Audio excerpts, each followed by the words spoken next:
Ja, vi har jo 3D-scannere selv, og det skal lige renses ind i Blender. Og det vi gør først, det er at gå ind og importere den. Hvis man har valgt FBX, så tager man den, og hvis man har taget OBJ, så vælger man selvfølgelig den. Og jeg kan se, at jeg vælger low poly, både material og OBJ-filen. Og så skal vi lige have fået fjernet de der fødder dernede, og så trække den op på hovedet. Og det gør jeg ved at sætte en cube ind, og flytte den ned til fødderne. Og få lige skaleret det op, sådan så det passer. Og så kigger jeg på det der, det stikker op over cuben, og går ind i edit mode, og får lige renset de værste ting, som stikker op over. Det er ikke sikkert, at man kan få det hele på den her måde. Jeg gør det også lidt hurtigt her.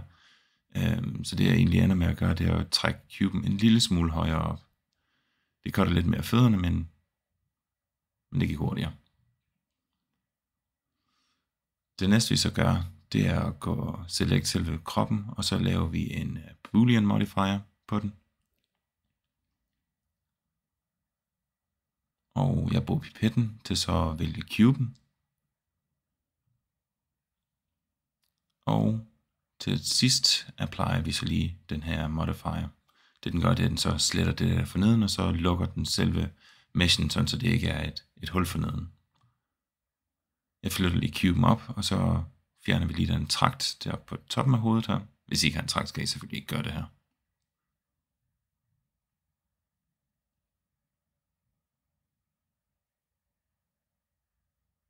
Så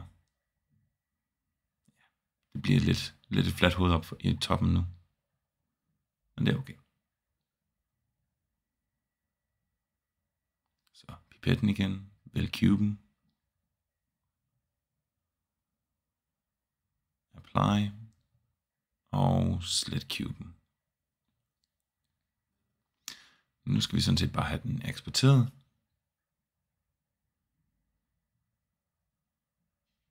Så jeg selecter lige kroppen. Eller jeg sletter vist også lige kameraet og lyset. Vi nok også lige være en god idé.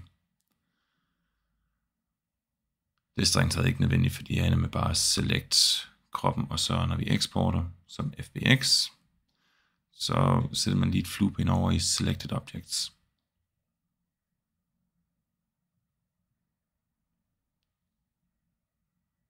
Så går vi ind på Mixamo og får logget ind.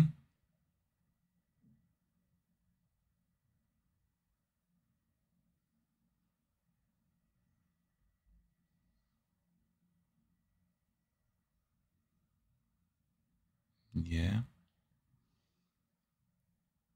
Så over i højre side, der trykker vi så på Upload Character og finder vores FBX-fil. Det tager lidt tid for at uploade. Det kan det i hvert fald gøre.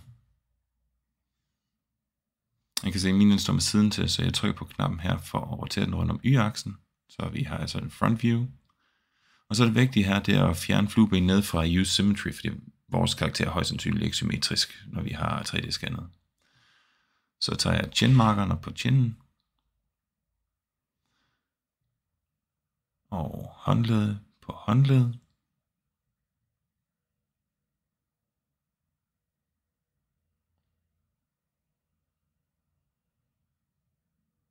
Og der er det vigtigt her at sørge for, at den højre albue kommer på højre albue, venstre albue på venstre albue.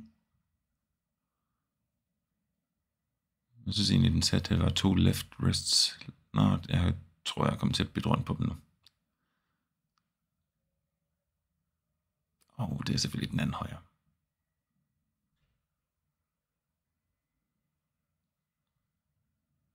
Så.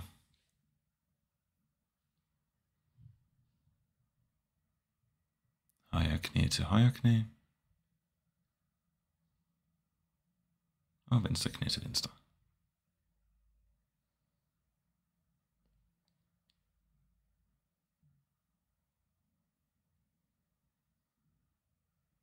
Man har egentlig ikke behov for at være så præcis, men det gør jeg nogle gange. Og så et skridt. eftersom det ikke er fingre på den her, så vælger jeg ingen fingre. Og next. Det tager lige lidt tid. Jeg spoler lige lidt i det.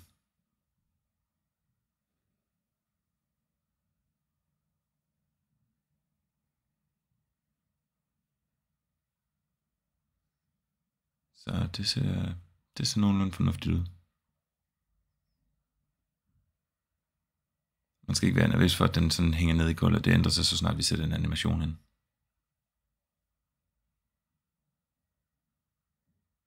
Jeg finder lige en idle animation.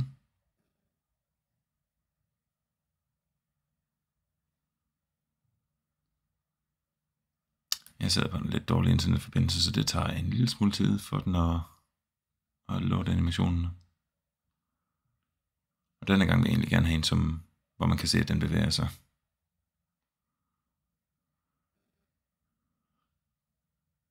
Bum, bum.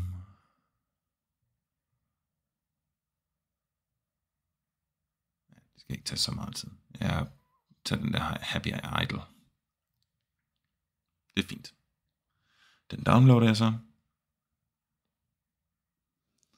Sætter formatet om til FBX for Unity.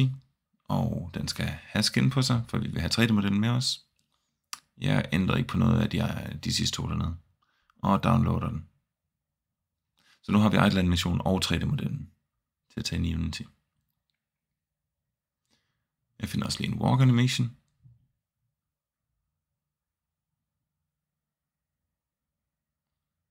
Og venter på internettet.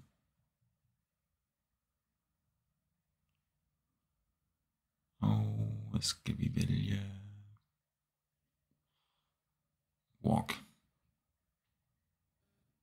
Se, så forsvinder den ud af billedet, så det vi lige skal gøre, det er lige at trykke på den her, in place.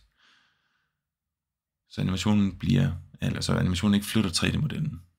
Vi downloader den lige igen, FBX for Unity. Denne gang skal vi ikke have skin på. Piller stadigvæk ikke ved de to næste, og downloader.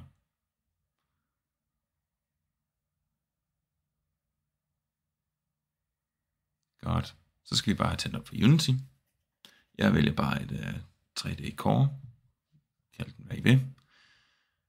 Importerer de to filer, vi lige har downloadet.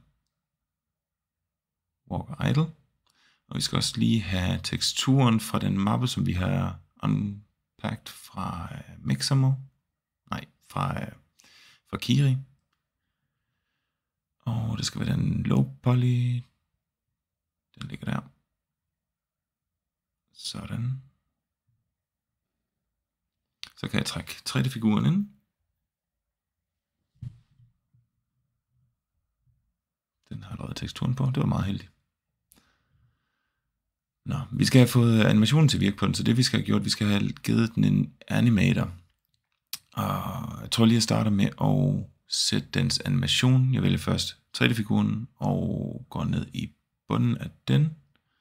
Og der kan jeg se, der sidder loop time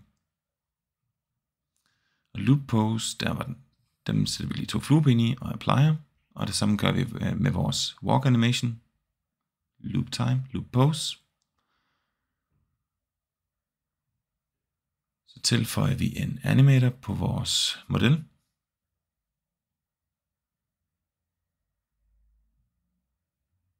Og creator en animator controller.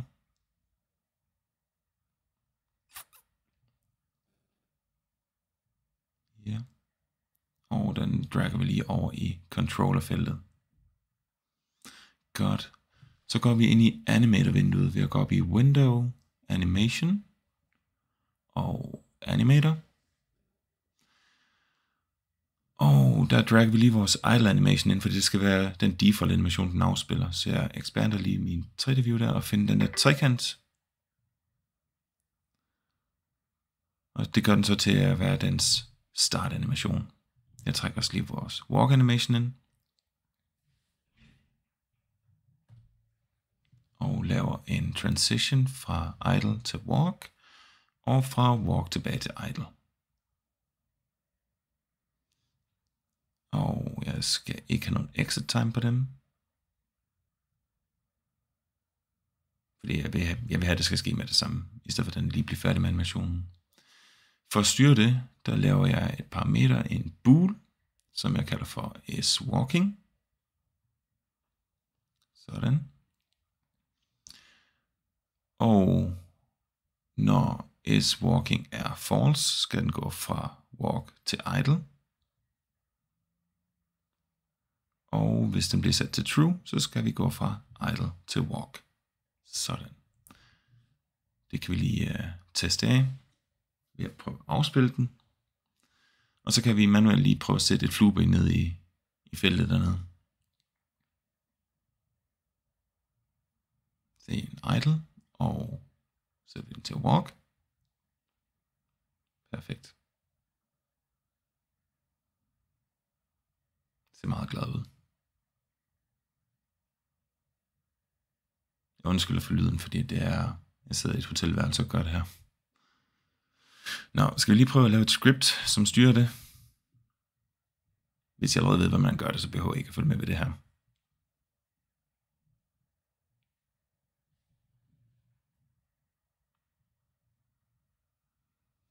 Lad os lige gå ind i Visual Studio. Vi skal bruge 2 variabler i toppen. Vi skal have lavet en boolean. Jeg gør den til public, for at vi kan sætte den derinde. Jeg kalder den også bare isWalking. Og vi skal have en reference til animatoren, så jeg laver en public animator. Kalder den anim. Og skriver vi lige anim.setBool, parenteser, semikolon, 2 korseren, og så refererer vi til den boolean, som var inde i vores animator. Og jeg sætter den bare til at være det samme som den her boolean, som er inde i scriptet. Jeg sletter lige start, for den skal vi ikke bruge. Og vi skal lige have rettet den stavefejl. Sådan. Det kan vi lige gemme. Og når vi så afspiller, så kan vi styre det med det script, som vi har inde i Unity nu. Træk lige referencen til animator ned.